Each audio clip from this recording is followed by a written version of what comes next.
दोस्तों, आज हम देखने वाले हैं कि कैसे गोदी मीडिया हमेशा मोदी जी की बड़ाई में लीन रहता है। ये एक ऐसा डिबेट है जिसमें आप देखेंगे कि नविका कुमार मोदी जी का बचाव करती नजर आईं और विपक्ष पर ही सवाल खड़े करने लगी। लेकिन समाजवादी पार्टी के प्रवक्ता राजकुमार भाटी ने उन्हें करारा जवाब दिया। उसके बाद डिबेट का माहौल पूरी तरह बदल गया और नविका कुमार की हालत देखने लायक थी। इस पूरे मजेदार पल को देखने के लिए वीडियो पूरा जरूर देखिए।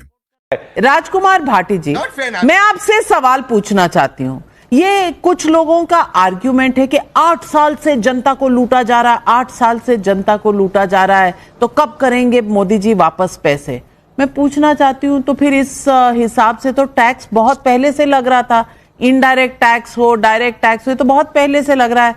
अपने समय के भी पीछे से करवा दीजिए ना, आम आदमी तो खुश ही हो जाएगा कि अभी के भी वापस हो जाए। पुराने यूपीए सरकार में जब आप कांग्रेस को सपोर्ट कर रहे थे तब के भी वापस करवा दीजिए। ये टैक्स आप खेलते हैं तो ठीक होता है, बीजेपी के समय में लगता है तो आपको बुरा लगने लगता है। ये कौन सी राजनीति है? नौका जी, जो सत्ता पक्ष की ओर से विपक्ष के प्रति प्रश्न होना चाहिए उसे आपने बहुत कायदे से, बहुत गंभीरता से, बहुत मजबूती के साथ तहसीन पूनावाला से पूछा। लेकिन जो विपक्ष की ओर से मुझे उम्मीद थी कि जो विपक्ष की ओर से सवाल है सरकार से, उन्हें भी प्रदीप भंडारी से पूछा जाएगा, लेकिन वो आपने छोड़ दिया। मैं प्रदीप भंडारी से पूछ लेता हूं, विपक्ष के भी कुछ सवाल हैं, उनके जवाब दिए जाने चाहिए। पहली बात तो मैं ये पूछना चाहता हूं कि जब मोदी जी कुछ भी करते हैं, शाह सफेद कुछ भी करते हैं, वो मास्टर स्ट्रोक होता है। जब मोदी जी 28% जीएसटी ले रहे थे तो मास्टर स्ट्रोक था, देश हित में था, उपभोक्ताओं के हित में था, व्यापारियों के हित में था। अब मोदी जी ने 28 से 18 कर दिया तो ये भी मास्टर स्ट्रोक है। मोदी जी किसान बिल लाते हैं तो वो भी मास्टर स्ट्रोक होता है, किसान बिल वापस लेते हैं तो वो भी मास्टर स्ट्रोक होता है। मोदी जी इलेक्ट्रल बॉन्ड लेके आते हैं तो वो मास्टर स्ट्रोक होता है, इलेक्ट्रल बॉन्ड वापस लिए जाते हैं तो भी मास्टर स्ट्रोक होता है। भैया, कोई जब अपनी गलती सुधार रहे हैं मोदी जी, तो तब तो आपको यह स्वीकार करना पड़ेगा कि पहले मोदी जी ने गलती की थी। पहली बात तो ये। दूसरी बात, जिन वस्तुओं पर जीएसटी 28 से 18 किया गया है उनमें निश्चित तौर पर उपभोक्ताओं को राहत मिलेगी, वो चीजें निश्चित तौर पर थोड़ी सस्ती होंगी। लेकिन मैं कहना चाहता हूं, विपक्ष की आपत्ति है कि मोदी जी ने ठीक से गणना नहीं की है, ठीक से इसे नहीं समझा है, समय दिया नहीं है, विशेषज्ञों को बैठाया नहीं है। अभी इस जीएसटी में बहुत सारे कॉम्प्लिकेशंस हैं। जैसे उदाहरण के तौर पर मैं एक बात कहना चाहता हूं कि यह जीएसटी सिस्टम एमएसएमई को बर्बाद करने वाला होगा। ये लघु उद्योगों को बर्बाद, ये बड़े पूंजीपतियों को लाभ देगा, बड़े उद्योगपतियों को लाभ देगा और छोटे उद्योगपतियों को 4-5 साल में बर्बाद कर देगा। जबकि देश में, भारत में उद्योगों में जो रोजगार है वो सबसे ज्यादा रोजगार एमएसएमई देती हैं, लघु इकाइयां देती हैं। क्यों कह रहा हूं मैं ये बात? कच्चे माल पे तो जीएसटी है 18% और तैयार माल पे है 5%। जैसे कॉरुगेटेड बॉक्स बनाने वाली कंपनियां लंबे समय से आंदोलन कर रही हैं, वो अपना ज्ञापन दे रही हैं कि हमारे उद्योग बंद हो जाएंगे जब हम कच्चा माल 18% जीएसटी देकर खरीदेंगे और हम तैयार अपने डिब्बे 5% जीएसटी पे बेचेंगे। तो ये जो 13% जो है सरकार के पास जमा हो जाएगा और सरकार में जो लाल फीताशाही होती है वो लंबे समय तक उसे वापस नहीं करेगी, वो वापस करना उन्हें। और इससे इंस्पेक्टर राज की दोबारा इंस्पेक्टर राज पैदा हो जाएगा जो पहले चलता था। इसमें रिश्वत चलेगी, इसमें कमीशन चलेगा।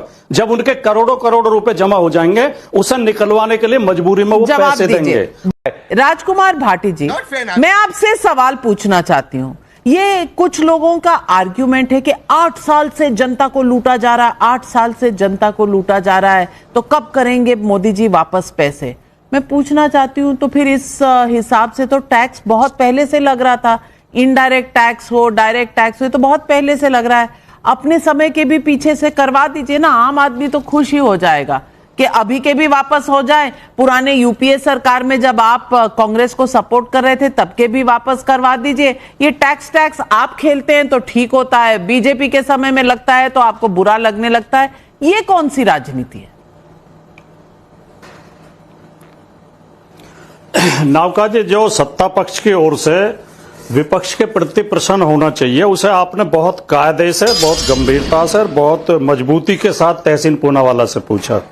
लेकिन जो विपक्ष की ओर से मुझे उम्मीद थी कि जो विपक्ष की ओर से सवाल है सरकार से, उन्हें भी प्रदीप भंडारी से पूछा जाएगा, लेकिन वो आपने छोड़ दिया। मैं प्रदीप भंडारी से पूछ लेता हूं, विपक्ष के भी कुछ सवाल हैं, उनके जवाब दिए जाने चाहिए। पहली बात तो मैं ये पूछना चाहता हूं कि जब मोदी जी कुछ भी करते हैं, शाह सफेद कुछ भी करते हैं, वो मास्टर स्ट्रोक होता है। जब मोदी जी 28% जीएसटी ले रहे थे तो मास्टर स्ट्रोक था, देश हित में था, उपभोक्ताओं के हित में था, व्यापारियों के हित में था। अब मोदी जी ने 28 से 18 कर दिया तो ये भी मास्टर स्ट्रोक है। मोदी जी किसान बिल लाते हैं तो वो भी मास्टर स्ट्रोक होता है, किसान बिल वापस लेते हैं तो वो भी मास्टर स्ट्रोक होता है। मोदी जी इलेक्ट्रल बॉन्ड लेके आते हैं तो वो मास्टर स्ट्रोक होता है, इलेक्ट्रल बॉन्ड वापस लिए जाते हैं तो भी मास्टर स्ट्रोक होता है। भैया कोई जब अपनी गलती सुधार रहे हैं मोदी जी, तो तब तो आपको यह स्वीकार करना पड़ेगा कि पहले मोदी जी ने गलती की थी। पहली बात तो ये। दूसरी बात, जिन वस्तुओं पर जीएसटी 28 से 18 किया गया है, उनमें निश्चित तौर पर उपभोक्ताओं को राहत मिलेगी। वो चीजें निश्चित तौर पर थोड़ी सस्ती होंगी। लेकिन मैं कहना चाहता हूं, विपक्ष की आपत्ति है कि मोदी जी ने ठीक से गणना नहीं की है, ठीक से इसे नहीं समझा है, समय दिया नहीं है, विशेषज्ञों को बैठाया नहीं है। अभी इस जीएसटी में बहुत सारे कॉम्प्लिकेशंस हैं। जैसे उदाहरण के तौर पर मैं एक बात कहना चाहता हूं कि यह जीएसटी सिस्टम एमएसएमई को बर्बाद करने वाला होगा।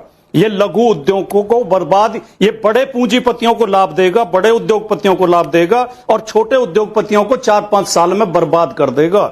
जबकि देश में, भारत में उद्योगों में जो रोजगार है, वो सबसे ज्यादा रोजगार एमएसएमई देती हैं, लघु इकाइयां देती हैं। क्यों कह रहा हूं मैं ये बात? कच्चे माल पे तो जीएसटी है 18% और तैयार माल पे है 5%। जैसे कॉरुगेटेड बॉक्स बनाने वाली कंपनियां लंबे समय से आंदोलन कर रही हैं, वो अपना ज्ञापन दे रही हैं कि हमारे उद्योग बंद हो जाएंगे जब हम कच्चा माल 18% जीएसटी देकर खरीदेंगे और हम तैयार अपने डिब्बे 5% जीएसटी पे बेचेंगे।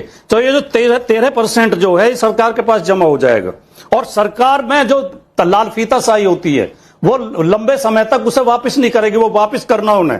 और इससे इंस्पेक्टर राज की दोबारा इंस्पेक्टर राज पैदा हो जाएगा जो पहले चलता था। इसमें रिश्वत चलेगी, इसमें कमीशन चलेगा। जब उनके करोड़ों रुपए जमा हो जाएंगे, उसे निकलवाने के लिए मजबूरी में वो पैसे देंगे।